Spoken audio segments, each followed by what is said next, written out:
প্রিয় শিক্ষার্থীরা, আসসালামু আলাইকুম। আপনারা যারা যুক্ত হয়েছেন লাইভে, একটু আমার সাউন্ডটা ক্লিয়ারলি শোনা যাচ্ছে কিনা একটু বলেন কমেন্ট বক্সে। যদি শোনা যায় একটু কমেন্ট বক্সে বলেন শোনা যাচ্ছে কিনা আর কি।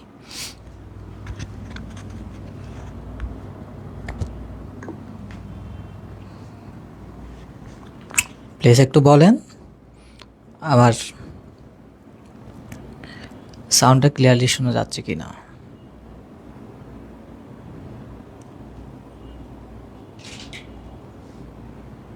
এটা কমেন্ট বক্সে বলেন যারা যুক্ত হয়েছেন। যদি সাউন্ড ক্লিয়ারলি শোনা যায় এটা কমেন্ট করে জানান। আমরা 8:40 থেকে ক্লাস শুরু করব। তো আপনারা যারা যুক্ত হয়েছেন তারা একটু বলেন ক্লাসটা কি শোনা যাচ্ছে নাকি যাচ্ছে না।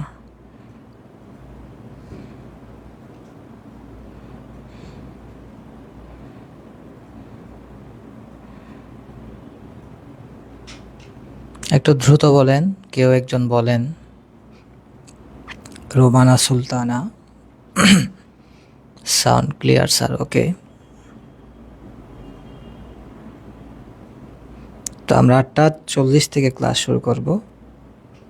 আপনাদের যে গ্রুপগুলো রয়েছে এগুলোতে একটু লাইভটা শেয়ার করে দেন যাতে সবাই দেখতে পায়।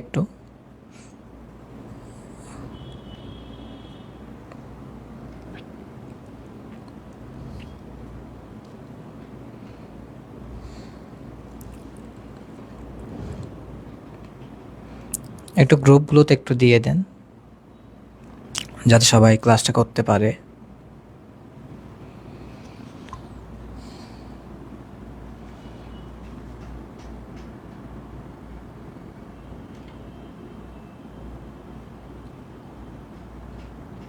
তো আমাদের আর 1 মিনিট বাকি আছে, আমরা 1 মিনিট পর শুরু করে দিচ্ছি আমাদের ক্লাস, আজকের ক্লাস।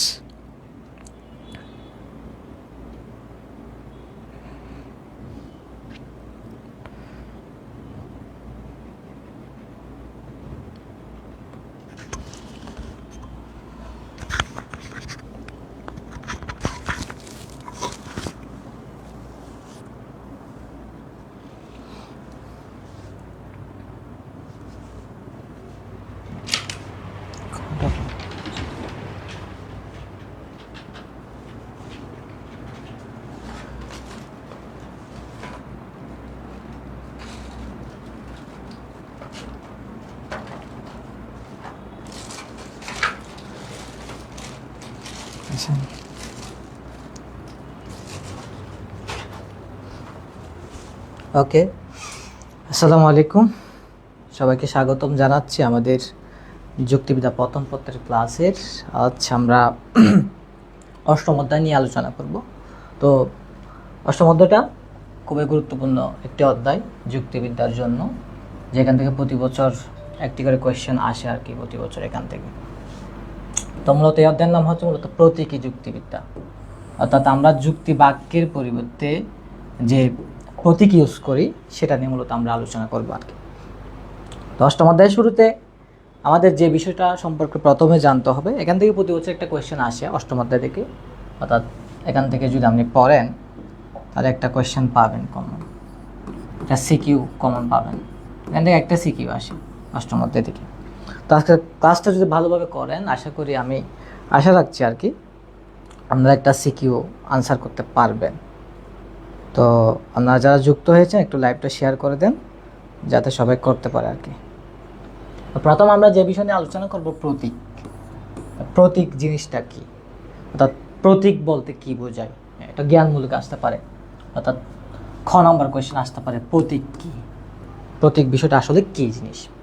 তো প্রতীক কি দেখেন, বলছে কোনো কিছুকে নির্দেশ করার জন্য বা বোঝার জন্য বা প্রকাশ করার জন্য আমরা যে লিখিত বা মৌখিক চিহ্ন ব্যবহার করি এটাকে মূলত প্রতীক বলে। অর্থাৎ আমরা যখন কোনো কিছুকে নির্দেশ করি বা বোঝার জন্য বা প্রকাশ করার জন্য আমরা কিছু লিখিত চিহ্ন ব্যবহার করতে পারি, আবার মৌখিক চিহ্ন ব্যবহার করতে পারি। যেমন কি আমরা এই রাইট চিহ্ন ব্যবহার করি, মূলত কি বোঝাতে?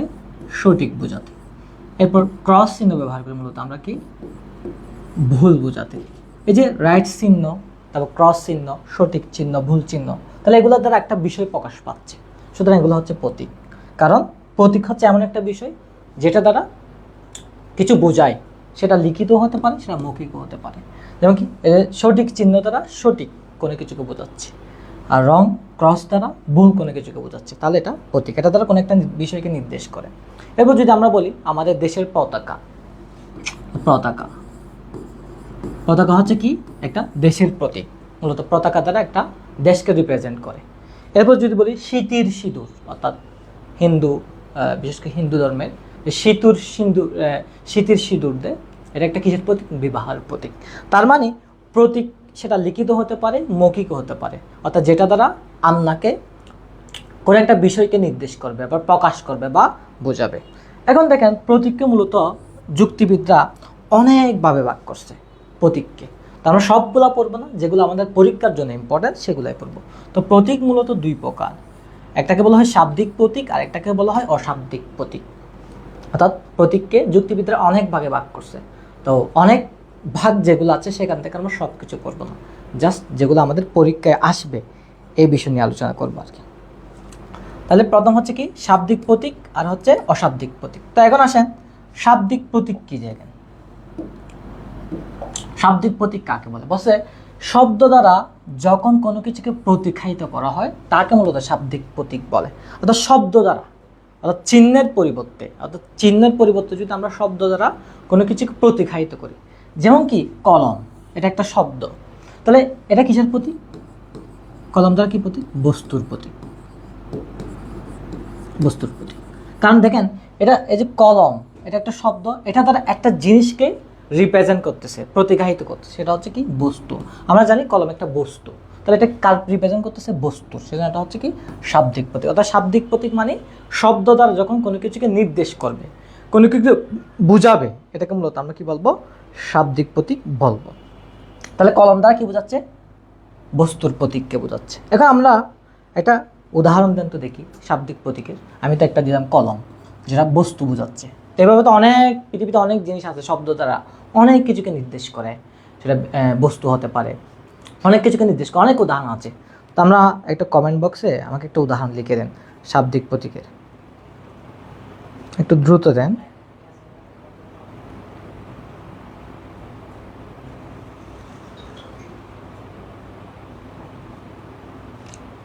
কমেন্ট বক্সে একটা উদাহরণ লেখেন শাব্দিক প্রতীকের সবাই, অর্থাৎ যেটা শব্দ দ্বারা কোনো বিষয়কে বোঝাচ্ছে বা বস্তুকে বোঝাচ্ছে, এরকম আর কি।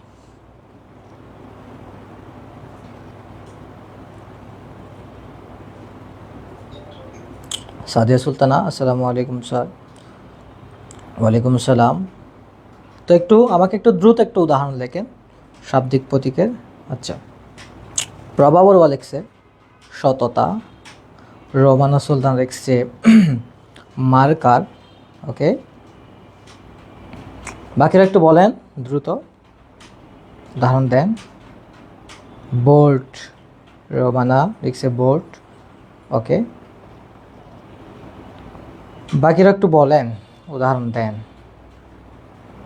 আর যারা যুক্ত হয়েছেন একটু লাইভটা শেয়ার করেন যাতে সবাই দেখতে পায় আর কি। ওকে, তাহলে যে সততা, মার্কার, বোর্ড, এগুলো শব্দ দ্বারা, যেমন কি এই যে বোর্ড একটা বস্তুকে বোঝাচ্ছে, বস্তু রিপ্রেজেন্ট করতেছে। সততা এটা একটা গুণকে রিপ্রেজেন্ট করতেছে। তাহলে শাব্দিক প্রতীক মানে অর্থাৎ শব্দ দ্বারা কোনো কিছুকে বোঝালে সেটাকে আমরা কি বলবো? শাব্দিক প্রতীক বলবো। অঙ্কিতা দেশ বলছে বই খাতা, ভেরি গুড। ওকে ওকে, ঠিক আছে। এরপর দেখেন আরেকটা প্রতীক আছে অশাব্দিক প্রতীক। অর্থাৎ যখন আমরা শব্দের পরিবর্তে যখন কোনো চিহ্ন বা সংকেত ব্যবহার করব, সেটাকে মূলত অশাব্দিক প্রতীক বলে। অর্থাৎ শব্দের পরিবর্তে যখন আমরা কোন চিহ্ন বা কি ব্যবহার করব? সংকেত ব্যবহার করব। যেমন কি আমরা বাংলা ভাষার বর্ণমালা, যে খ, খ, ঘ, এগুলো হচ্ছে কাকে বোঝায়? ব্যঞ্জন বর্ণকে বোঝে। তাহলে এগুলা, এই যে এগুলা চিহ্নগুলা কার প্রতিনিধিত্ব করতেছে? বর্ণগুলো ব্যঞ্জন বর্ণে। এরপর হচ্ছে পি, কিউ, আর, এস, এগুলো হচ্ছে ইংরেজি বর্ণমালার প্রতিনিধিত্ব করতেছে। এবার হচ্ছে গণিতের ক্ষেত্রে আবার যোগ, বিয়োগ, গুণ, ভাগ, এগুলা চিহ্ন। এই চিহ্নগুলো কার রিপ্রেজেন্ট করতেছে? গণিতের, হিসাব নিকাশের। আচ্ছা, এস এম রাজিম বলছে চেয়ার টেবিল। ওকে, ভেরি গুড। তাহলে শাব্দিক প্রতীক মানে যখন আমরা শব্দ দ্বারা কোনো কিছুকে বুঝাবো বা শব্দ দ্বারা কোনো কিছুকে আমরা নির্দেশ করব বা প্রতিঘায়িত করব। আর অশাব্দিক প্রতীক মানে যখন আমরা শব্দের পরিবর্তে কোনো চিহ্ন বা কি ব্যবহার করব? সংকেত ব্যবহার করব। যেমন কি যে প্লাস, এখানে আমরা শব্দের পরিবর্তে ব্যবহার করতেছি প্লাসটা। তারপর হচ্ছে মাইনাস, বিয়োগ আমরা শব্দের পরিবর্তে ব্যবহার করতেছি। এরপর গুণ, ভাগ, এগুলো আমরা কার পরিবর্তে ব্যবহার করতেছি? শব্দের পরিবর্তে। তাহলে শাব্দিক প্রতীক মানে শব্দ দ্বারা যখন কোনো কিছুকে প্রতিকায়িত করা হয়। আর অশাব্দিক প্রতীক মানে যখন শব্দের পরিবর্তে কোনো চিহ্ন বা সংকেত ব্যবহার করব। এতটুকু বুঝছেন কিনা বলেন একটু কমেন্ট বক্সে, যদি বুঝে থাকেন আমাকে একটু বলেন কমেন্ট বক্সে। এরপর কোনো কোনো যুক্তিবিদ আবার প্রতীককে আরও দুই ভাগে ভাগ করছে। প্রতীককে Sadia Suddala, table. Okay okay, thank you. সেগুলো কি? একটা হচ্ছে গ্রাহক প্রতীক আর একটা হচ্ছে কি ধ্রুবক প্রতীক। একটাকে বলা হয় গ্রাহক প্রতীক আর একটাকে বলা হয় ধ্রুবক প্রতীক। গ্রাহক প্রতীক দেখেন বলছে যে প্রতীকের স্থলে অন্য কোনো বিশেষ প্রতীককে প্রতিস্থাপন করা হয় সেটাকে মূলত আমরা কি বলবো? গ্রাহক প্রতীক। অর্থাৎ যখন আমরা প্রতীকের স্থলে কোনো একটা বিশেষ প্রতীককে আমরা কি করব? প্রতিস্থাপন করব। যেমন এখানে একটা বাক্য দেখছেন, হয় তুমি আসবে না হয় আমি যাব, এটা একটা বাক্য। এখন এই বাক্যে আমি যদি লিখি তুমি আসবে, এটাকে ধরলাম মনে করো আমি পি, আমি যাব, এটা লিখলাম কি কিউ। তাহলে এই যে পুরো একটা বাক্যকে আমি পি এবং কি দ্বারা প্রকাশ করলাম? কিউ দ্বারা প্রকাশ করলাম। মাঝখানে যদি বাক্যটা আমি প্রতীকের মাধ্যমে লিখি তাহলে পি ভি কিউ, কারণ হয় না হয় এটা হচ্ছে বৈকল্পিক একটা যুক্তি বাক্য। তো বৈকল্পিক যুক্তি বাক্যের প্রতীক হচ্ছে কি ভি।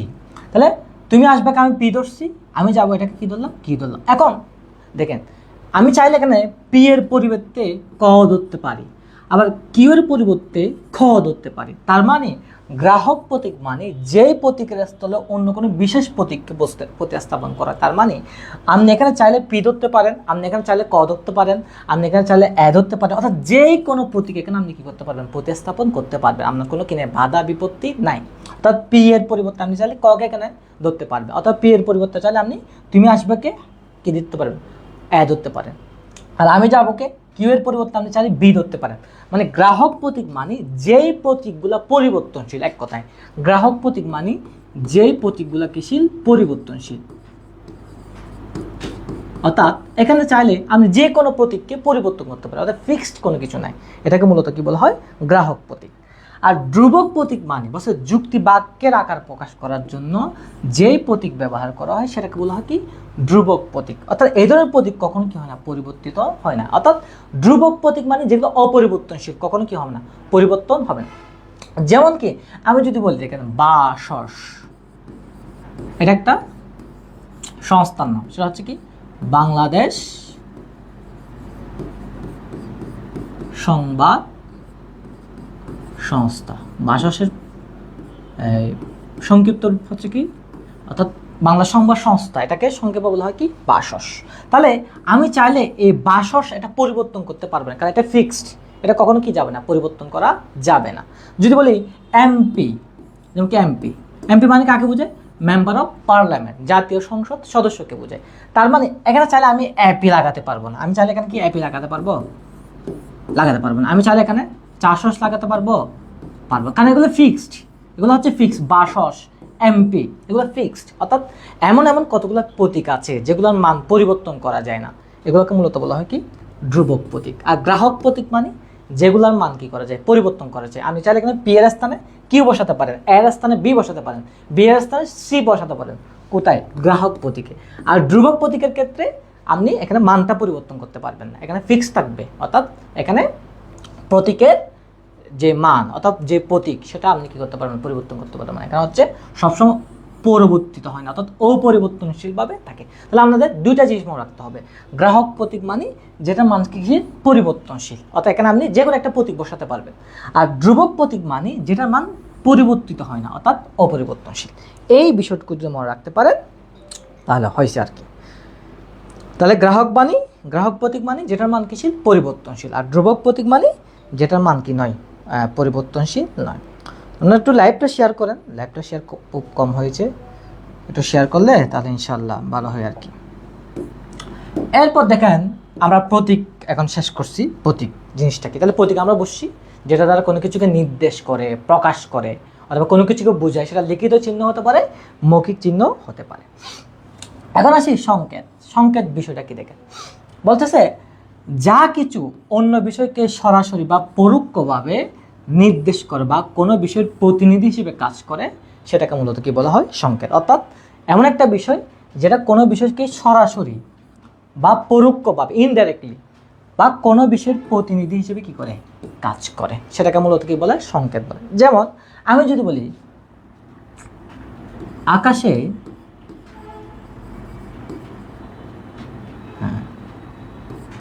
আকাশে গাঢ় কালো মেঘ, আকাশে গাঢ় কালো মেঘ, এটা মানে আকাশে গাঢ় কালো মেঘ, এটা কার প্রতিনিধিত্ব করে বলেন তো? একটু আমাকে কমেন্ট বক্সে বলেন। এই যে আকাশে গাঢ় কালো মেঘ, অর্থাৎ আপনি যখন আকাশে গাঢ় কালো মেঘ দেখেন তখন আপনি কি বুঝেন? একটু আমাকে কমেন্ট বক্সে বলেন। অর্থাৎ আকাশে গাঢ় কালো মেঘ দেখলে আপনি কি মনে করেন? একটু কমেন্ট বক্সে বলেন। অর্থাৎ আকাশে গাঢ় কালো মেঘ দেখলে আপনি কি মনে করবেন? এটা একটু বলেন।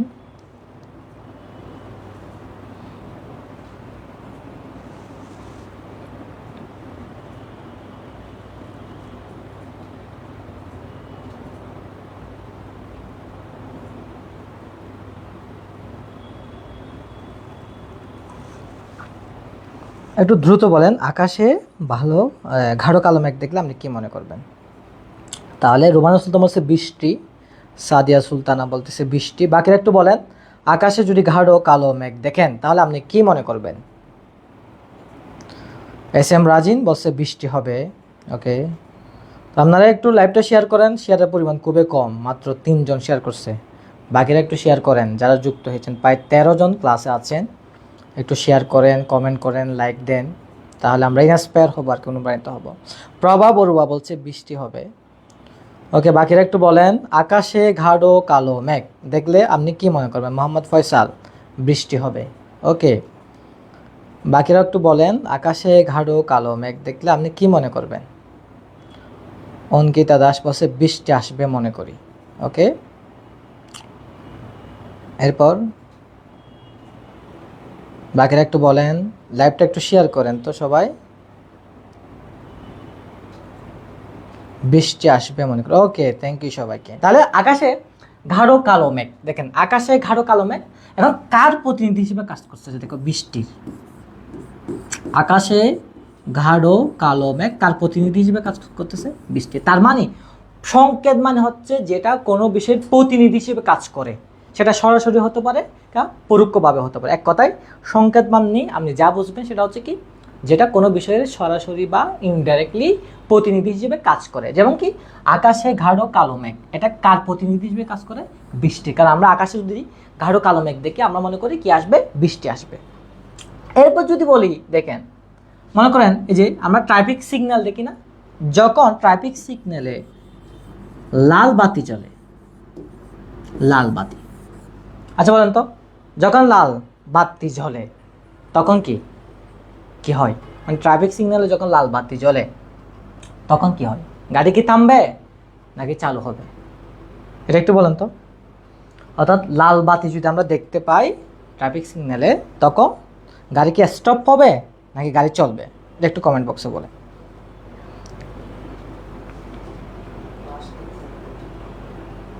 একটু কমেন্ট বক্সে বলেন। অর্থাৎ ট্রাফিক সিগন্যালে যদি লাল বাতি জ্বলে তখন কি গাড়ি থামবে নাকি চলবে?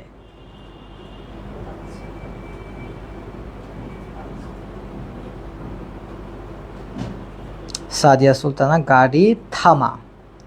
ওকে, বাকিরা একটু বলেন, আকাশে যদি গাঢ় কালো মেঘ দেখেন তখন গাড়ি থামবে নাকি চলবে? মোহাম্মদ ফয়সাল থামবে, প্রভা বড়ুয়া গাড়ি থামবে। এরপর বাকিরা বলেন, নিজুম ইসলাম থামবে, রোমানা সুলতানা গাড়ি থামবে। ওকে, আর যদি যখন দেখো তাহলে এটা গাড়ি থামা, থ্যাংক ইউ সবাইকে, গাড়ি স্টপ হয়ে যাবে। আর যদি সবুজ বাতি দেখেন, তখন কি হবে বলেন তো? অর্থাৎ যখন ট্রাফিক সিগন্যালে সবুজ বাতি দেখবেন তখন কি হবে? তাহা তাবাসুম বলছে বুঝিনি। অর্থাৎ যখন আপনি ট্রাফিক সিগন্যালে লাল বাতি দেখবেন তখন কি গাড়ি কি চলবে নাকি গাড়ি স্টপ হয়ে যাবে? এটা একটা কোয়েশ্চেন।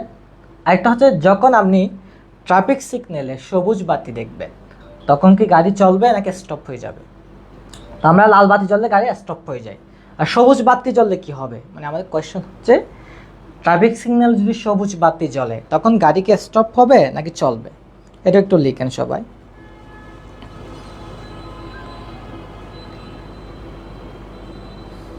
ওটা সবুজ বাতি যখন জ্বলবে তখন আপনি কি গাড়ি চলবে নাকি থামবে?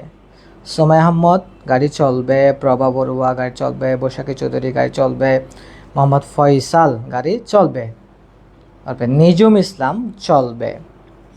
ওকে, বাকিরা একটু বলে এস এম রাজিন গাড়ি চলবে। এরপর ওকে, থ্যাংক ইউ। তাহলে যখন সবুজ বাতি জ্বলবে তখন গাড়ি চলবে।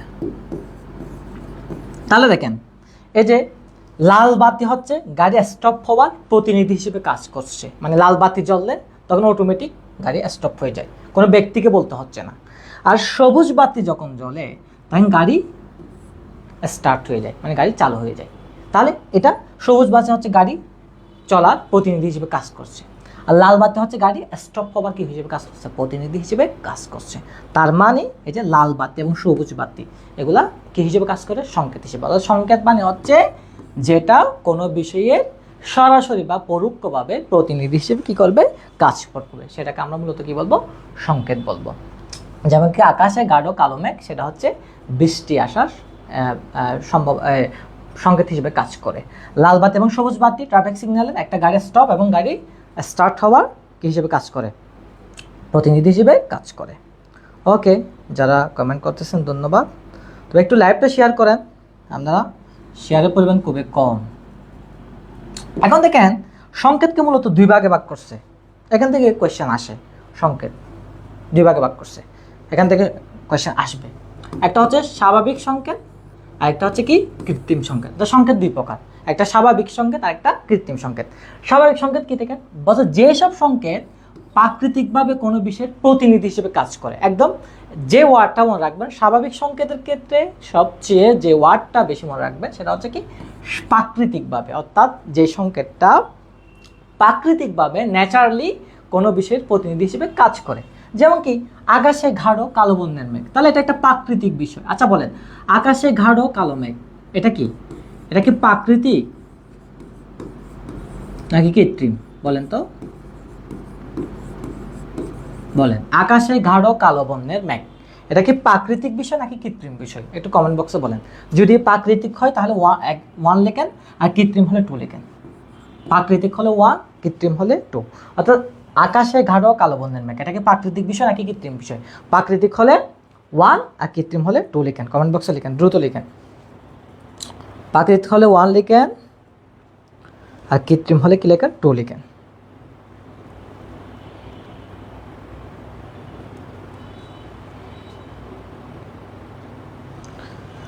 বৈশাখী চৌধুরী লিখছে 1, প্রভা বড়ুয়া 1, আবিদা সাদিয়া সুলতানা প্রাকৃতিক, আবিদ হোসেন 1, প্রভা বড়ুয়া লিখছে প্রাকৃতিক, সুমাই আহমদ লিখছে 1।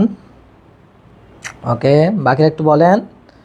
আকাশে গাঢ় কালো বর্ণের মেঘ এটা কি প্রাকৃতিক বিষয় নাকি কৃত্রিম বিষয়? S M Rajin 1, Ankita Das 1। Okay, very good. Romana Sultan 1। Okay, very good. তাহলে দেখেন আকাশে গাঢ় কালো বর্ণের মেঘ এটা কার প্রতিনিধি হিসেবে কাজ করে? প্রাকৃতিক। তার মানে স্বাভাবিক সংকেত যেগুলো আছে সেই সংকেতগুলা প্রাকৃতিক অর্থাৎ ন্যাচারাল কোনো বিষয়ের প্রতিনিধি হিসেবে কাজ করবে। তাহলে আকাশে গাঢ় কালো বর্ণের মেঘ এটা প্রাকৃতিক বিষয়ের একটা প্রতিনিধি হিসেবে কাজ করছে, সেটাকে আমরা কি বলবো? স্বাভাবিক সংকেত। তার মানে স্বাভাবিক সংকেত যেগুলো আছে সেগুলো মানুষের তৈরি নয়, এগুলো হচ্ছে গড গিফটেড, অর্থাৎ প্রাকৃতিকভাবে সৃষ্টি হয় এবং এগুলো প্রাকৃতিক কোনো বিষয়ের প্রতিনিধি হিসেবে কাজ করে। জয় দে 1। ওকে, থ্যাংক ইউ। এরপর দেখেন কৃত্রিম সংকেত। কৃত্রিম সংকেত কোনগুলো বলছে? দৈনন্দিন জীবনে আমরা ব্যবহারিক সুবিধার্থে যেসব সংকেত আমরা ব্যবহার করি সেগুলোকে আমরা কি বলবো? কৃত্রিম সংকেত বলবো। অর্থাৎ যেগুলো আমরা দৈনন্দিন জীবনে ব্যবহার করি আমাদের সুবিধার্থে, অর্থাৎ এগুলা এক কথায় কৃত্রিম সংকেত মানে যেগুলো আর্টিফিশিয়াল, অর্থাৎ যেগুলো কৃত্রিম, মানুষে তৈরি করছে, এগুলোকে আমরা কি বলবো? কৃত্রিম সংকেত। যদি আমি বলি দেখেন তাহলে বলেন ট্রাফিক সিগন্যাল, বলেন এটা কি? এটাকে প্রাকৃতিক নাকি কৃত্রিম? এটাকে প্রাকৃতিক বিষয় নাকি কৃত্রিম বিষয়? ট্রাফিক সিগন্যাল এটাকে প্রাকৃতিক বিষয় নাকি কৃত্রিম বিষয়? একটু বলেন তো দ্রুত। ট্রাফিক সিগন্যালকে আমরা কি বিষয় বলবো? যদি প্রাকৃতিক হয় 1 লিখেন আর কৃত্রিম হলে 2 লিখেন।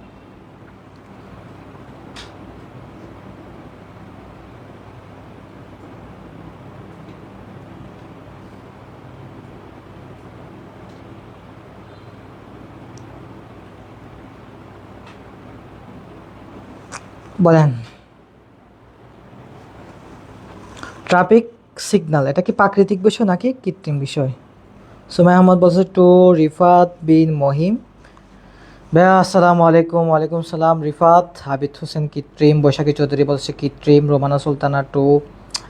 এরপর প্রভা বড়ুয়া কৃত্রিম। সাদিয়া সুলতানা কৃত্রিম। এই আমার ক্লাসের তো শেয়ার হয় না, মাত্র 4টা শেয়ার হয়েছে।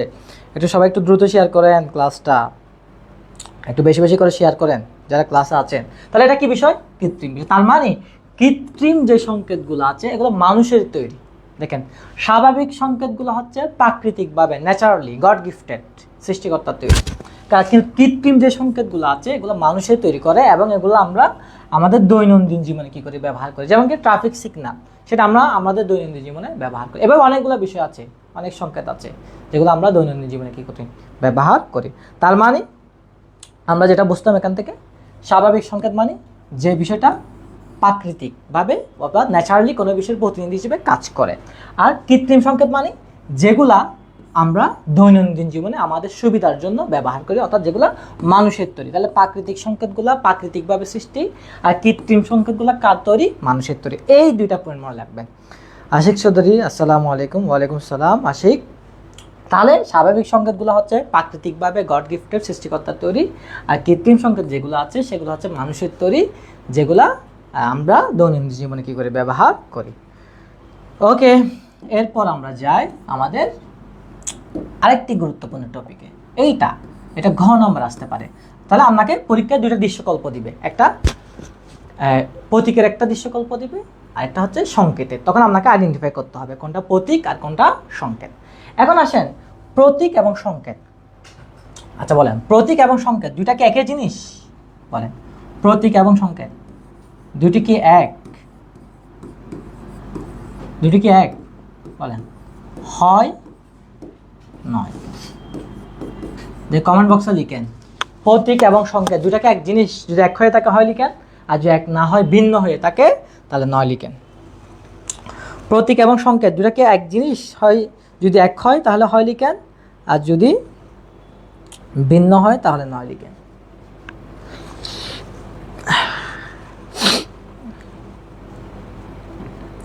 প্রতীক এবং সংকেত 2টাকে এক জিনিস, যদি এক হয়ে থাকে তাহলে হয় লিখেন, আর যদি ভিন্ন হয়ে থাকে তাহলে নয় লিখেন।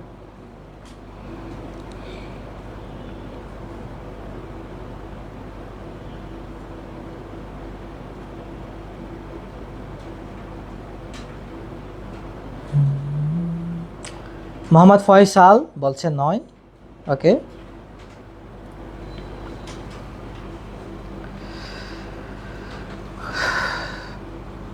এস এম রাজিন নয়। এরপর অঙ্কিতা দাস নয়।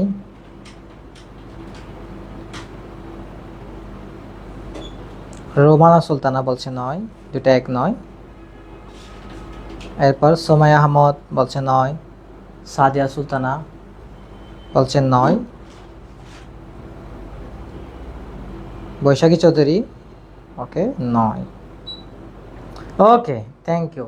তাহলে প্রতীক এবং সংকেত 2টা কি নয়? এক জিনিস নয়, 2টার মধ্যে অবশ্য কি আছে? ডিফারেন্স আছে। তো আপনারা পরীক্ষা আসতে পারে, প্রতীক এবং সংকেতের মধ্যে কি লেখো? পার্থক্য লিখো। ঘ নাম্বার আসতে পারে। প্রতীক এবং সংকেতের মধ্যে পার্থক্য লিখো। এখন প্রথম পার্থক্য দেখেন, প্রতীক হচ্ছে এমন এক প্রকার চিহ্ন যা দ্বারা ব্যক্তি ইচ্ছাকৃতভাবে কোনো বিষয়কে সূচিত করে থাকে। অর্থাৎ প্রতীক এক প্রকার চিহ্নকে বলে যেটা ব্যক্তি ইচ্ছাকৃতভাবে কোনো বিষয়কে নির্দেশ করে থাকে। যেমন কি রাইট চিহ্ন দ্বারা আমরা সঠিক বিষয়কে বুঝি, রং চিহ্ন দ্বারা আমরা ভুল কিছুকে বুঝি, এটা নির্দেশ করি। এবং আমি যদি সঠিকের পরিবর্তে ক্রসও ব্যবহার করতে পারি অথবা ভুলের পরিবর্তে রাইট চিহ্ন ব্যবহার করতে পারি, তাহলে প্রতীক হচ্ছে যেটা এমন এক প্রকার চিহ্ন যেটা ব্যক্তি চাইলে পরিবর্তন করতে পারে। কিন্তু সংকেত এমন চিহ্ন যা প্রাকৃতিকভাবে কোনো বিষয়ের প্রতিনিধিত্ব করে। অর্থাৎ সংকেত হচ্ছে এমন বিষয় যেটা ন্যাচারাল কোনো বিষয়ের প্রতিনিধি হিসেবে কাজ করে, কিন্তু প্রতীক ন্যাচারাল কোনো বিষয়ের প্রতিনিধি হিসেবে কী করে না, কাজ করে। এটা একটা পার্থক্য। তবে সংকেতের মধ্যে যেগুলো কৃত্রিম সংকেত আছে, কৃত্রিম যেগুলো সংকেত আছে সেগুলো কিন্তু প্রাকৃতিক বিষয়ের প্রতিনিধি হিসেবে কাজ করে না। শুধুমাত্র প্রাকৃতিক সংকেতগুলা, স্বাভাবিক সংকেতগুলা প্রাকৃতিক বিষয়ের প্রতিনিধি হিসেবে কাজ করে। 2 নম্বর, সকল প্রতীককে আমরা সংকেত বলতে পারবো, কিন্তু সকল সংকেতকে আমরা প্রতীক বলতে পারবো না। অর্থাৎ যতগুলা প্রতীক আছে এগুলো সবগুলোকে আমরা সংকেত বলতে পারবো, কিন্তু সকল সংকেতকে আমরা প্রতীক বলতে পারবো। শুধুমাত্র যেগুলো কৃত্রিম সংকেত আছে সেগুলো হচ্ছে প্রতীক রূপে গণ্য হবে, কারণ কৃত্রিম সংকেতগুলো যেহেতু মানুষে তৈরি করছে এগুলো পরিবর্তনশীল, সেজন্য এগুলো আমরা সংকেত বলতে পারবো। কিন্তু প্রাকৃতিক যে সংকেতগুলো আছে সেগুলোকে আমরা কখনো প্রতীক বলতে পারবো না। এরপর প্রতীকের ব্যাপকতা কম, যেহেতু প্রতীক কৃত্রিম বিষয় এটার ব্যাপকতা কম, কিন্তু সংকেতের ব্যাপকতা বেশি, যেহেতু একটা প্রাকৃতিক বিষয়, ন্যাচারাল একটা বিষয়, এটার ব্যাপকতা বেশি। এবার প্রতীক হচ্ছে পরিবর্তনযোগ্য। প্রতীককে চাইলে আপনি পরিবর্তন করতে পারবেন যে কোনোভাবে। আপনি সঠিকের পরিবর্তে ক্রস চিহ্ন ব্যবহার করতে পারবেন, ভুলের পরিবর্তে সঠিক চিহ্ন ব্যবহার করতে পারবেন। কিন্তু কৃত্রিম সংকেত ব্যতীত স্বাভাবিক যে সংকেতগুলো আছে যেগুলো প্রাকৃতিকভাবে কোনো বিষয়ের প্রতিনিধিত্ব করে, এগুলো চাইলে আপনি পরিবর্তন করতে পারবেন না। শুধুমাত্র কৃত্রিম সংকেতগুলো পরিবর্তন করতে পারবেন, কিন্তু প্রাকৃতিক যে সংকেতগুলো আছে এগুলোকে পরিবর্তন করতে পারবেন। যেমন কি আকাশে গাঢ় কালো মেঘ, এটা চাইলে আপনি তো সাদা করতে পারবেন না, এটা গড গিফট একটা জিনিস যেটা ন্যাচারালি তৈরি হয়েছে। তাহলে স্বাভাবিক সংকেতগুলো আপনি পরিবর্তন করতে পারবেন না, কিন্তু কৃত্রিম যে সংকেতগুলো আছে এগুলো পরিবর্তন করতে পারবেন। সেটা প্রতীক হচ্ছে পরিবর্তনযোগ্য, আর স্বাভাবিক যে সংকেতগুলো আছে এগুলো হচ্ছে কি অপরিবর্তনযোগ্য। এরপর দেখেন, প্রতীক হচ্ছে আমাদের যে ব্যবহারিক চাহিদা পূরণ করে। অর্থাৎ আমরা যে প্রতীকগুলো ব্যবহার করি, যে রাইট চিহ্ন, এরপর হচ্ছে রং চিহ্ন, এগুলা আমাদের ব্যবহারের সুবিধার্থে আমরা ব্যবহার করি, কিন্তু ব্যক্তি তার প্রয়োজনে প্রতীক দ্বারা কোনো বিষয়কে নির্দেশ করে। অর্থাৎ ব্যক্তি, যেমন আমাদের বাংলাদেশের জাতীয় পতাকা, এটা একটা দেশের প্রতীক হিসেবে কি করতেছে, কাজ করতেছে। কিন্তু কৃত্রিম যে সংকেত আছে এগুলো ছাড়া স্বাভাবিক যে সংকেতগুলো আছে এগুলো প্রাকৃতিক বিদায় এটা কোনো বিষয়ের সরাসরি প্রতিনিধিত্ব করে। অর্থাৎ প্রাকৃতিক যে সংকেতগুলো আছে এগুলো একদম ডাইরেক্টলি কোনো, যেমন আকাশে গাঢ় কালো মেঘ, এটা একদম সরাসরি কার প্রতিনিধিত্ব করতেছে, বৃষ্টির। তা বৃষ্টি আসবে, বৃষ্টির প্রতিনিধিত্ব করতেছে, এটা চাইলে আপনি পরিবর্তন করতে পারবেন না। প্রতীক যেগুলো আছে এগুলো আপনি আপনার প্রয়োজনে পরিবর্তন করতে পারবেন। এরপর দেখেন, প্রতীককে যুক্তিবিদ্যা ভিন্ন ভিন্ন দৃষ্টি থেকে ভিন্ন ভিন্ন ভাগে কি করেছে, বিভক্ত করেছে। কারণ আমরা পড়ছি না কিছুক্ষণ আগে, প্রতীক প্রধানত 2 প্রকার, একটা শাব্দিক প্রতীক, তারপর হচ্ছে অশাব্দিক প্রতীক, এবার হচ্ছে গ্রাহক প্রতীক, ধ্রুবক প্রতীক। কিন্তু সংকেতকে শুধুমাত্র 2 ভাগে ভাগ করছে, একটা হচ্ছে স্বাভাবিক সংকেত আর একটা হচ্ছে কৃত্রিম সংকেত। তার মানে প্রতীকের অনেক ক্লাসিফিকেশন আছে, অনেক শ্রেণীকরণ আছে, কিন্তু সংকেতের অনেক ক্লাসিফিকেশন নাই, শুধুমাত্র কয় প্রকার, 2 প্রকার। প্রতীকের সাথে বিষয়ের সম্পর্ক পরোক্ষ, অর্থাৎ প্রতীকের সাথে কোনো একটা বিষয়ের সম্পর্ক ডাইরেক্টলি হয় না, ইনডাইরেক্টলি হয়, অর্থাৎ পরোক্ষভাবে, প্রত্যক্ষভাবে হয় না। কিন্তু সংকেতের সাথে কোনো একটা বিষয়ের সম্পর্ক হচ্ছে প্রত্যক্ষ। অর্থাৎ যেমন কি এই যে আকাশে গাঢ় কালো মেঘ, এটা বৃষ্টি আসার সম্ভাবনা, এটা একদম ডাইরেক্টলি। কিন্তু প্রতীকের সাথে কোনো একটা বিষয়ের সম্পর্ক সবসময় কি থাকে, ইনডাইরেক্টলি থাকে, পরোক্ষভাবে থাকে। তাহলে বুঝছেন কিনা বলেন প্রতীকের সাথে সংকেতের পার্থক্য? একটু কমেন্ট বক্সে বলেন, যদি না বুঝে থাকেন তাহলে আমাকে বলেন। এরপর দেখেন যুক্তিবিদ্যায়, অর্থাৎ আমরা যুক্তিবিদ্যা যে প্রতীক ব্যবহার করতেছি এটার উপকারিতা কি, এটার সুবিধা কি। উপযোগিতা মানে হচ্ছে সুবিধা, এটার উপকারিতা কি, মানে প্রতীক ব্যবহার করার কারণে যুক্তিবিদ্যার কি উপকার হচ্ছে। প্রথম নম্বর দেখেন, যুক্তির আকার নির্ধারণ করা যায়, অর্থাৎ যুক্তিটা কীরকম, যুক্তিটা কীরকম, বাক্যটা কীরকম সেটা বোঝা যায়। যেমন কি আমি যদি বলি পি ভি কিউ, তাহলে এটা সহজে বলা যাচ্ছে এটা একটা কি বাক্য, বৈকল্পিক বাক্য। এটা একটা বৈকল্পিক বাক্য। তাহলে এই যে এই প্রতীক দ্বারা আমি চাইলে সহজে যুক্তির আকারটা নির্ধারণ করতে পারবো, যুক্তিটাকে বৈধ যুক্তি নাকি অবৈধ যুক্তি আমি সহজে আইডেন্টিফাই করতে পারবো। এবার ভাষার দুর্বুদ্ধতা এবং অস্পষ্টতা দূরীকরণ, অর্থাৎ আমরা যখন কোনো বিষয় লিখি কিংবা পড়ি, যখন আমরা কোনো বাক্য লিখবো সেখানে ভাষার দুর্বুদ্ধতা থাকতে পারে, অর্থাৎ আমাদের বুঝতে কষ্ট হতে পারে, কিন্তু বাক্যের পরিবর্তে যখন আমরা প্রতীক ইউজ করব এক্ষেত্রে আমাদের ভাষার যে বোধগম্যতা অর্থাৎ বুঝতে যে কষ্ট হয় কিংবা অস্পষ্টতা আছে সেটা দূর হয়ে যায় প্রতীক ব্যবহার করে। এবার 3 নম্বর, জটিল যুক্তিকে সহজে সংক্ষিপ্তকরণ, অর্থাৎ জটিল যে যুক্তিগুলো আছে এগুলাকে প্রতীক ব্যবহারের মাধ্যমে আপনি খুব সহজে কি করতে পারবেন, বোঝাতে পারবেন। অর্থাৎ যেমন কি আমি যদি বলি, দেখো, হয় তুমি আসবে না হয় আমি যাব। তাহলে দেখেন, হয় তুমি আসবে না হয় আমি যাব, এটা একটা অনেক বড় একটা বাক্য। তাহলে আমি চাইলে এটাকে পি ভি কিউ সংক্ষিপ্তভাবে পি ভি কিউ এটা ধরে প্রকাশ করতে পারছি। তাহলে বড় একটা বাক্যকে আমি 3টা বর্ণ দ্বারা প্রকাশ করলাম। সেজন্য বলছে জটিল যুক্তিকে সহজে সংক্ষিপ্ত করুন। অর্থাৎ আপনি যদি যুক্তি বাক্যের পরিবর্তে প্রতীক ব্যবহার করেন তাহলে জটিল যুক্তিগুলোকে আপনি সহজে সংক্ষিপ্ত আকারে প্রকাশ করতে পারবেন। এবার যুক্তির নিয়মাবলী সঠিক পিক, অর্থাৎ প্রতীক যখন আপনি ব্যবহার করবেন বাক্যের পরিবর্তে তখন অবশ্যই যুক্তির যে নিয়মাবলী আছে এগুলো আপনি অবশ্যই সঠিকভাবে কী করবেন, প্রয়োগ করবেন। চিন্তা এবং শ্রমের লাঘবকরণ, অর্থাৎ আপনি যখন প্রতীকের পরিবর্তে যখন কোনো বড় বড় বাক্য লিখবেন, তো বাক্য যখন লিখবেন তখন আপনার সময় যাবে, চিন্তা করতে হবে, কিন্তু যখন আপনি বাক্যের পরিবর্তে প্রতীক লিখবেন তখন আপনার সময়টা খুব কমে যাবে। অর্থাৎ যেমন কি, হয় তুমি আসবে না হয় আমি যাব, এটাতে লিখতে অনেকক্ষণ সময় লাগবে, কিন্তু পি ভি কিউ এটা লিখতে তো আর সময় লাগবে না, খুব অল্প সময়ের মধ্যে। সেজন্য প্রতীক হচ্ছে আমাদের কী করে, চিন্তা এবং শ্রম কমিয়ে দেয়। এবার প্রাসঙ্গিক বিষয়ের প্রতি মনোযোগী, অর্থাৎ যখন আপনি যুক্তি বাক্যের পরিবর্তে প্রতীক ব্যবহার করবেন একদম ডাইরেক্টলি যে বিষয়টা প্রাসঙ্গিক সেই বিষয়ে আপনি সরাসরি চলে যাবেন। এবার সিদ্ধান্তর গতিপথ অভ্রান্ত এবং সহজই, অর্থাৎ আপনি যখন প্রতীক ব্যবহার করবেন যুক্তির বাক্যের পরিবর্তে তাহলে আপনি খুব সহজে নির্ভুলভাবে সিদ্ধান্ত গ্রহণ করতে পারবেন। এগুলো হচ্ছে মূলত যুক্তিবিদ্যায় প্রতীকের উপযোগিতা। এরপর দেখেন আরেকটা বিষয় আছে, একটা হচ্ছে সাবেকি যুক্তিবিদ্যা আর একটা হচ্ছে প্রতীকী যুক্তিবিদ্যা। দুইটা বিষয়, একটা হচ্ছে সাবেকি যুক্তিবিদ্যা আর একটা হচ্ছে প্রতীকী যুক্তিবিদ্যা।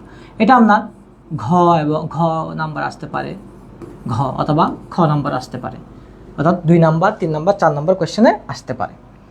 দেখেন সাবেকি যুক্তিবিদ্যা কি আর প্রতীকী যুক্তিবিদ্যা কি। দেখেন সাবেকি যুক্তিবিদ্যা মানে যুক্তিবিদ্যা যে 1 থেকে 7টা যে অধ্যায় আছে এগুলো হচ্ছে সবগুলো সাবেকি যুক্তিবিদ্যা। আর যুক্তিবিদ্যা প্রথম পত্রে যে 8ম নম্বর যেটা অধ্যায় আছে সেটা হচ্ছে কি, প্রতীকী যুক্তিবিদ্যা। একদম সিম্পল, অর্থাৎ যুক্তিবিদ্যার প্রথম পত্রের প্রথম অধ্যায় থেকে একদম 7ম অধ্যায় এগুলো সবগুলো হচ্ছে কি, যুক্তিবিদ্যা, সাবেকি যুক্তিবিদ্যা। আর যুক্তিবিদ্যার যেটা 8ম নম্বর অধ্যায় আছে সেটা হচ্ছে কি, প্রতীকী যুক্তিবিদ্যা। তো প্রথম নম্বর পার্থক্য দেখেন, বলছে সাবেকি যুক্তিবিদ্যায় প্রতীক ব্যবহারের সীমিত আকারে, অর্থাৎ সাবেকি যুক্তিবিদ্যা আমরা খুব কম প্রতীক ব্যবহার করি। শুধুমাত্র যুক্তিবিদ এরিস্টটল, অর্থাৎ যাকে আমরা যুক্তিবিদ্যার জনক বলি, সে প্রথম কি বলছে, প্রতীক ব্যবহার করছে। যেমন কি আমরা যখন সহনুমান পড়ছি সেখানে প্রধান পদের ক্ষেত্রে কি ব্যবহার করি, পি, অপ্রধান পদের ক্ষেত্রে আমরা কি ব্যবহার করি, এস, মধ্যপদের ক্ষেত্রে আমরা কি ব্যবহার করি, এম। এগুলো কে ব্যবহার করছে, এরিস্টটল। শুধু এতটুকু ব্যবহার করছে আমরা, এর বাইরে না। কিন্তু সাবেকি যুক্তিবিদ্যায় প্রতীক ব্যবহার খুব সীমিত, অর্থাৎ আমরা খুব সীমিত আকারে এখানে প্রতীক ব্যবহার করি। শুধুমাত্র যুক্তিবিদ এরিস্টটল সর্বপ্রথম সাবেকি যুক্তিবিদ্যায় কি করছে, প্রতীক ব্যবহার করছে। কিন্তু প্রতীকী যুক্তিবিদ্যায় প্রতিটি লেসনে বলেন প্রতিটি পাঠের মধ্যে আমরা সবসময় কি করি, প্রতীক ব্যবহার করি। এবার 2 নম্বর দেখেন, সাবেকি যুক্তিবিদ্যা রয়েছে দীর্ঘ ইতিহাস। আমরা জানি যুক্তিবিদ্যার যুগ কয়টা, এটা একটু বলেন তো দ্রুত দেখি, এটা একটু বলেন, আপনাদের মনে আছে কিনা দেখি তো। যুক্তিবিদ্যার কয়টা যুগ, এটা একটু বলেন, যুক্তিবিদ্যার যুগ কয়টা।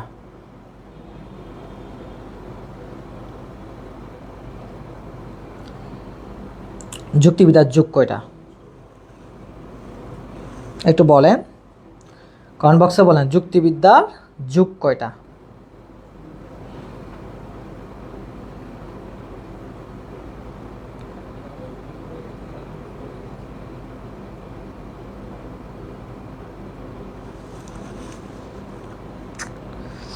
আবরার আবরার বলছে 2টা যুগ।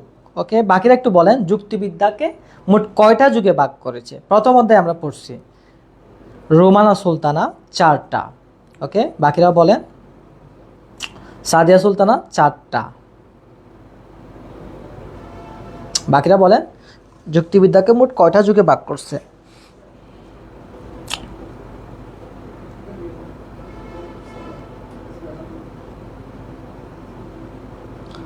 প্রভা বড়ুয়া 4টা, রোমানা সুলতানা 4টা। ওকে, সবাই একটু বলেন দ্রুত। সুমাইয়া আহমদ বলছে 4টা। সুমাইয়া আহমদ 4টা।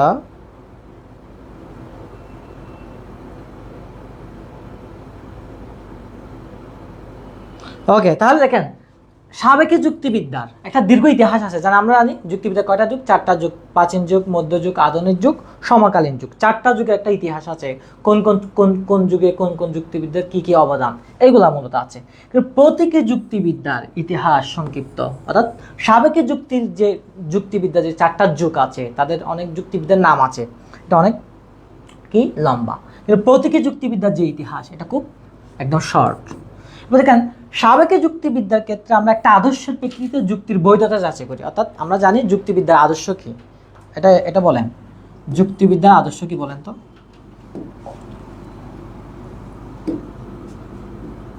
বলেন যুক্তিবিদ্যার আদর্শ কি, দেখি পারেন কিনা। যুক্তিবিদ্যার আদর্শ, যুক্তিবিদ্যার আদর্শ কি বলেন?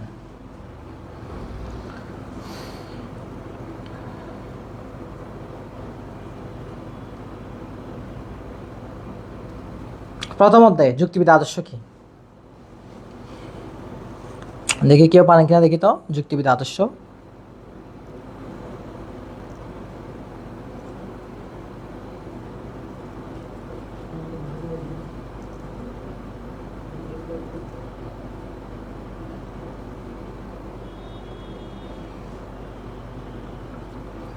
সাদিয়া সুলতানা বলছে সত্যতা।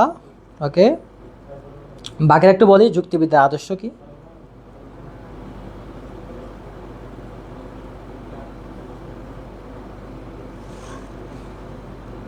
আমি একটু বলার চেষ্টা করি যুক্তিবিদ্যার আদর্শ কি। প্রভা বড়ুয়া সত্যতা, অঙ্কিতা দাস সত্যতা, সুমাইয়া আহমদ সত্যতা। প্রভা বড়ুয়া সত্যতা। ওকে, থ্যাংক ইউ প্রভা, এবং যারা এই অঙ্কিতা দাস, সাদিয়া সুলতানা, সুমাইয়া আহমদ, সবাইকে থ্যাংক ইউ। তাহলে দেখেন সাবেকি যুক্তিবিদ্যার একটা আদর্শ আছে, সেটা হচ্ছে কি সত্যতা। আমরা সত্যতা আদর্শের আলোকে যুক্তিটা কি বৈধ নাকি অবৈধ সেটা যাচাই করি। কিন্তু প্রতীকী যুক্তিবিদ্যার যুক্তি বৈধতা বিচারের ক্ষেত্রে এ ধরনের কোনো কি নাই, আদর্শও নাই, অথবা আদর্শের প্রয়োজন হয় না। তাহলে সাবেকি যুক্তিবিদ্যার একটা আদর্শ আছে, সত্যতা আদর্শ। সেই আদর্শের আলোকে আমরা কি করি, বৈধতা যাচাই করি, যুক্তিটা কি সঠিক নাকি ভুল সেটা আমরা যাচাই করি। কিন্তু প্রতীকী যুক্তিবিদ্যার ক্ষেত্রে এরকম কোনো আদর্শের কি হয় না, প্রয়োজন হয় না। রোমানা সুলতানা যুক্তির বৈধতা যাচাই না, রোমানা সত্যতা। আবরার, ওকে, থ্যাংক ইউ সত্যতা। ওকে, এরপর দেখেন সাবেকি যুক্তিবিদ্যায় মূলত আমরা সংযোজক সবসময় বর্তমান কালের রূপে হয়, অর্থাৎ আমরা সাবেকি যুক্তিবিদ্যায় যে সংযোজকগুলো ব্যবহার করি, যেমন কি ব্যবহার করি আমরা, হয় অথবা কি নয়, এগুলো বর্তমান কালকে মূলত রিপ্রেজেন্ট করে। মানে আমি ভাত, রহিম হয় মরণশীল, রহিম হয় সৎ, আমরা ব্যবহার করি না সংযোজক, এগুলো হচ্ছে বর্তমান কালকে রিপ্রেজেন্ট করে। কিন্তু প্রতীকী যুক্তিবিদ্যার ক্ষেত্রে আমরা যে যোজকগুলো ব্যবহার করি এগুলো কোনো বাধ্যবাধকতা নাই, মানে এগুলো যে বর্তমান কালকে বোঝাবে এরকম কোনো কি নাই, লিমিটেশন, কোনো বাধ্যকতা নেই। যেমন কি প্রতীকী যুক্তিবিদ্যার যোজক হচ্ছে কয় ধরনের, 5 জন, এগুলো আমরা সামনে পড়বো। যেমন সংযোজক বাক্যের ক্ষেত্রে আমরা ডট ব্যবহার করি, প্রাকল্পিক যোজকের ক্ষেত্রে আমরা নাল ব্যবহার করি, এরপর বৈকল্পিকের ক্ষেত্রে আমরা ভি ব্যবহার করি, সমমানিক যোজকের ক্ষেত্রে আমরা ত্রিপল দ্বার ব্যবহার করি, নিষেধক যোজকের ক্ষেত্রে আমরা কি ব্যবহার করি, কার। অর্থাৎ এগুলো আমরা প্রতীকী যুক্তিবিদ্যার ক্ষেত্রে। কিন্তু সাবেকি যুক্তিবিদ্যার ক্ষেত্রে আমরা শুধু যোজক হিসেবে কি ব্যবহার করি, হয় অথবা নয়। এবার সাবেকি যুক্তিবিদ্যায় যুক্তিকে যেহেতু ভাষায় প্রকাশ করা হয় সেহেতু এর যুক্তির আকার বড়। দেখেন যেহেতু আমরা সাবেকি যুক্তিবিদ্যা আমরা যুক্তিটা লিখি রহিম হয় মননশীল, করিম হয় মননশীল, সুতরাং সকল মানুষ হয় মননশীল, তাহলে যুক্তির আকারটা অনেক বড়। কিন্তু প্রতীকী যুক্তিবিদ্যা যেহেতু আমরা প্রতীক ব্যবহার করি সেজন্য একটা যুক্তির আকার হচ্ছে কি সংক্ষিপ্ত। তাহলে সাবেকে যুক্তিবিদ্যা যুক্তির আকারটা বড়, যেহেতু আমরা এখানে প্রতীক ব্যবহার করি না। কিন্তু প্রতীকে যুক্তিবিদ্যায় যেহেতু আমরা বাক্যের পরিবর্তে প্রতীক ব্যবহার করি, সেহেতু এখানে যুক্তির আকারটা হচ্ছে সংক্ষিপ্ত। সাবেকে যুক্তিবিদ্যায় গাণিতিক মর্যাদা নাই, মানে এখানে আমরা গণিতের ব্যবহার খুব কম, গণিতের চিহ্নগুলো আমরা খুব কম ব্যবহার করি। কিন্তু প্রতীকী যুক্তিবিদ্যায় প্রতীক ব্যবহার করার ফলে এটা একটা কি আছে, গাণিতিক মর্যাদা আছে। অর্থাৎ যেহেতু আমরা প্রতীকী যুক্তিবিদ্যায় বিভিন্ন ধরনের প্রতীক ব্যবহার করি, প্লাস মাইনাস দিক, এগুলো ব্যবহার করার কারণে এখানে এটার একটা গাণিতিক মর্যাদা আছে। এবার সাবেকি যুক্তিবিদ্যার যুক্তি বৈধতা বিচারের ক্ষেত্রে সহানুমানের যে নিয়মগুলো আছে এগুলো অনুসরণ করা হয়। আমরা পড়ছি না সহানুমান, সেখানে আমরা দেখছি এই যে বৈধ সহানুমান, অবৈধ সহানুমান, যখন আমরা এগুলো যাচাই করছি তখন আমরা দেখছি কোন যুক্তিটা বৈধ কোন যুক্তিটা অবৈধ, সেটা যাচাই করার জন্য সহানুমানের যে 10টা নিয়ম, সেগুলো আমরা 10টা নিয়মের আলোকে মূলত বৈধ এবং অবৈধ যুক্তি আমরা আলাদা করছি। কিন্তু প্রতীকী যুক্তিবিদ্যার ক্ষেত্রে যুক্তির বৈধতা বিচারের জন্য মূলত কী করা হয়, সত্যক সারণী। অর্থাৎ সাবেকে যুক্তিবিদ্যায় যুক্তির বৈধতা নির্ণয় করার জন্য আমরা সহানুমানের যে নিয়মগুলো আছে এগুলো অনুসরণ করি। কিন্তু প্রতীকী যুক্তিবিদ্যার ক্ষেত্রে আমরা যুক্তির বৈধতা নির্ণয় করার জন্য আমরা কি অনুসরণ করি, সত্যক সারণী। এগুলো আমরা সত্য সারণী কীভাবে করবো সেগুলো আমরা নেক্সট ক্লাসে করবো আর কি। এরপর আমাদের আজকের ক্লাসের লাস্ট টপিক আর একটা সত্যতা এবং বৈধতা, এটা খ নাম্বার কোয়েশ্চেন আসবে, সত্যতা এবং বৈধতার মধ্যে পার্থক্য, এটা হচ্ছে আজকে আমাদের লাস্ট টপিক। এরপর আমরা শেষ করে দেব। সত্যতা হচ্ছে কার গুণ, যুক্তি বাক্যের গুণ। দেখেন সত্যতা হচ্ছে কার গুণ, যুক্তি বাক্যের গুণ। অর্থাৎ আমরা যে চিন্তাগুলা প্রকাশ করি কিসের মাধ্যমে, বচন বা যুক্তি বাক্যের মাধ্যমে, সেটা সত্য হতে পারে মিথ্যাও হতে পারে। অর্থাৎ আমরা যুক্তি বাক্যের মাধ্যমে যে চিন্তাগুলো প্রকাশ করি সেটা সত্য হতে পারে মিথ্যা হতে পারে, সেজন্য সত্যতা কার গুণ, যুক্তি বাক্যের গুণ। আর বৈধতা হচ্ছে মূলত যুক্তির গুণ। যুক্তি কোনটা দেখেন, উদাহরণটা আমি লিখি, মনে লিখলাম রহিম হয় মরণশীল, করিম হয় মরণশীল, ফাহিম হয় মরণশীল, সুতরাং সকল মানুষ হয় মরণশীল। তাহলে দেখেন এই যে এই উপরের তিনটা সিদ্ধান্ত ছাড়া সকল মানুষ মরণশীল, এই সিদ্ধান্ত ছাড়া যেগুলো আছে এগুলো হচ্ছে যুক্তি বাক্য, এগুলো হচ্ছে কি যুক্তি বাক্য। এই যুক্তি বাক্য অর্থাৎ এই যুক্তি বাক্যগুলো সত্য হতে পারে মিথ্যা হতে পারে। আর আমরা সিদ্ধান্ত যেটা গ্রহণ করছি যুক্তি বাক্য থেকে, সেটা হচ্ছে কি মূলত যুক্তি। অর্থাৎ আশ্রয় বাক্য যেগুলো আছে এগুলোকে মূলত যুক্তি বাক্য বলে। আর যুক্তি বাক্য থেকে আশ্রয় বাক্য থেকে যেসব সিদ্ধান্ত গ্রহণ করছে সেটা হচ্ছে কি যুক্তি। তাহলে যুক্তি বাক্য সত্য হতে পারে মিথ্যা হতে পারে। আর যুক্তির ক্ষেত্রে কি ইউজ করবো আমরা, বৈধ কিংবা অবৈধ। সেজন্য সততা হচ্ছে যুক্তি বাক্যের গুণ, আর বৈধতা হচ্ছে কার গুণ, যুক্তির গুণ। এটা ক্লিয়ার কিনা বলেন। এবার সত্যতা হচ্ছে মূলত বাক্যের বৈশিষ্ট্য, যুক্তি বাক্যের বৈশিষ্ট্য। সত্যতা মূলত যুক্তিকার বাক্যের বৈশিষ্ট্য। আমি একটু আন্ডারলাইন করি, ইম্পর্টেন্ট। সত্যতা হচ্ছে কার বৈশিষ্ট্য, যুক্তি বাক্যের। আর বৈধতা হচ্ছে মূলত কার বৈশিষ্ট্য, যুক্তির বৈশিষ্ট্য। এবার আমাদের চিন্তা অর্থাৎ আমরা যে চিন্তাগুলো করি সেগুলো যদি বাস্তবের সাথে মিল না থাকে, সঙ্গতি বা বাস্তব বিষয়ের সাথে মিল থাকলে চিন্তা সত্য হয়। অর্থাৎ আমরা যে চিন্তাগুলো করি, চিন্তার মাধ্যমে যে যুক্তি বাক্য প্রকাশ করি, সেগুলো যদি বাস্তবতার সাথে মিল থাকে তাহলে সত্য হয়। আর পক্ষান্তরে একটি যুক্তি যদি নিয়ম কানুন ঠিকভাবে পালন করলে যুক্তিটা বৈধ হিসেবে তার আইডেন্টিফাই মানে তার আইডেন্টিটি অর্জন করে। মানে কীরকম, যে যখন আপনার চিন্তা যদি আপনি এমন একটা চিন্তা করছেন যেটা বাস্তবতার সাথে মিল নাই, তার চিন্তাটা ভুল মিথ্যা। যদি চিন্তাটা বাস্তবের সাথে মিল থাকে তাহলে এটা সত্য। আর যুক্তির ক্ষেত্রে কি হয়, যুক্তির ক্ষেত্রে যদি যুক্তির যে নিয়মগুলো আছে এগুলো যদি অনুসরণ করে তখন যুক্তিটাকে আমরা বৈধ যুক্তি বলবো। আর যদি এগুলো অনুসরণ না করে তখন আমরা কি বলবো, অবৈধ বলবো। সেজন্য আমরা যুক্তি বাক্যের ক্ষেত্রে ইউজ করবো সত্য নাকি মিথ্যা, আর যুক্তির ক্ষেত্রে আমরা ইউজ করবো বৈধ নাকি অবৈধ। এরপর দেখেন, ওকে, সত্যতা মূলত যুক্তি বাক্যের আদর্শ। অর্থাৎ আমরা আর বৈধতা কি, সত্যতা অর্জনের লক্ষ্য একটা গঠিত যুক্তির পরিণতি। আমরা জানি সত্যতা হচ্ছে যুক্তি বাক্যের আদর্শ, আর বৈধতা হচ্ছে মূলত যুক্তিটা অর্থাৎ সত্যতা অর্জনের লক্ষ্যে। অর্থাৎ আশ্রবাক্যের যে সত্যতা, আশ্রবাক্যের যে যুক্তি বাক্যগুলো আছে যেগুলোকে আমরা সত্যতা অর্জনের লক্ষ্যে মূলত যুক্তির পরিণতি। অর্থাৎ আশ্রবাক্য সত্য হলে অনেক সময় যুক্তি সত্য হয়, বৈধ হয়। আবার আশ্রবাক্য মিথ্যা হলে যুক্তি কি হয়, অবৈধ হয়, এরকম। এরপর সত্যতা যুক্তির বৈধতার উপর নির্ভর করে না। অর্থাৎ সত্যতা যুক্তির বৈধতার উপর কী করে নির্ভর করে না, কিন্তু বৈধতা যুক্তির সত্যতার উপর নির্ভর করে না, মানে সত্যতা যেমন যুক্তির বৈধতার উপর নির্ভর করে না, বৈধতাও যুক্তি বাক্যের সত্যতার উপর কী করে না, নির্ভর করে না। সত্যতার ক্ষেত্রে যুক্তিবাক্যের বস্তুগত দিকে হচ্ছে প্রধান বিবেচ্য বিষয়, আর বৈধতার ক্ষেত্রে যুক্তিবাক্যের আকারগত দিক হচ্ছে প্রধান বিবেচ্য বিষয়। মূলত এগুলোই হচ্ছে মূলত সত্যতা এবং বৈধতার মধ্যে কি পার্থক্য। তো আজকে ক্লাসটা মূলত আমাদের এতটুকু ছিল। আমরা আগামীকাল ক্লাসে মূলত যুক্তির যে বৈশিষ্ট্য, যৌগিক বাক্যের যে বৈশিষ্ট্যগুলো আছে এগুলো নিয়ে মূলত আমরা কী করবো, আলোচনা করবো আর কি। তো আপনারা বলেন কোনো কোয়েশ্চেন আছে কিনা বলেন আজকের ক্লাসে এতটুকুর মধ্যে, যে কোনো কোয়েশ্চেন থাকে আমাকে বলেন, ইনশাল্লাহ বুঝিয়ে দিব আর কি।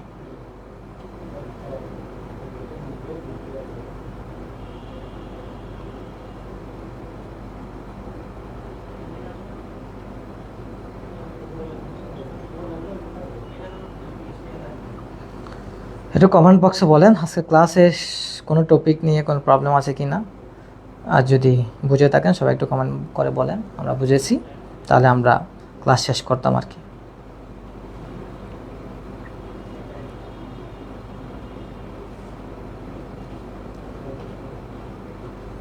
একটু দ্রুত জানান আমাকে, কি বুঝেছেন নাকি বুঝেন নাই? বুঝে থাকলে জানান, আর যদি না বুঝে থাকে বলেন কোনটা বুঝেন নাই, আমরা বুঝিয়ে দিব ইনশাল্লাহ।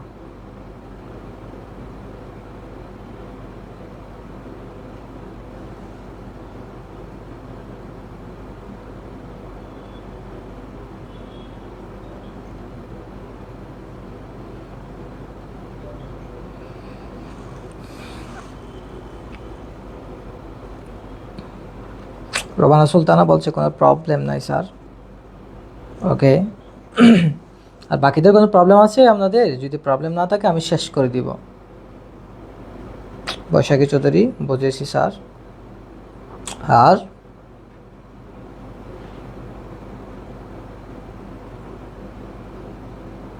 প্রভা বড়ুয়া বলছে বুঝেছি sir. Okay Prova, thank you সবাইকে যারা আপনারা ছিলেন এতক্ষণ, খুব সুন্দরভাবে রেসপন্স করেছেন, সবাইকে অসংখ্য ধন্যবাদ। ইনশাল্লাহ আগামী ক্লাসে আমাদের পরবর্তী যে বিষয়গুলো আছে, যৌগিক বাক্য এবং তার বকের ভেদগুলো, সত্যক সারণী, এগুলো নিয়ে মূলত আমরা আলোচনা করব। তো সবার জন্য শুভকামনা। যারা এইচএসসি 2026 এবং 27 সালের পরীক্ষার্থী আছো, তোমাদের পরীক্ষা খুবই সন্নিকটে। যারা এইচএসসি 2027 সালের পরীক্ষার্থী আছেন, আমাদের সামনে ফার্স্ট ইয়ার ফাইনাল পরীক্ষা হবে। এরপর এইচএসসি যারা 2026 আছেন, আগামী মাস থেকে আপনাদের পাবলিক পরীক্ষা, সরকারি পরীক্ষা অনুষ্ঠিত হবে আর কি। সেজন্য সবার প্রতি অনুরোধ থাকবে আপনারা একটু বেশি বেশি করে পড়ালেখা করুন, বাসায় নিজেকে একটু সময় দিন। ইনশাল্লাহ যদি আমাদের অনলাইন ক্লাসগুলো নিয়মিত করেন আপনাদের একটা ভালো রেজাল্ট হবে। তো সবার সাথে আবার দেখা হবে আগামী ক্লাসে। তো সবাই সুস্থ থাকবেন, ভালো থাকবেন, সবাইকে শুভরাত্রি।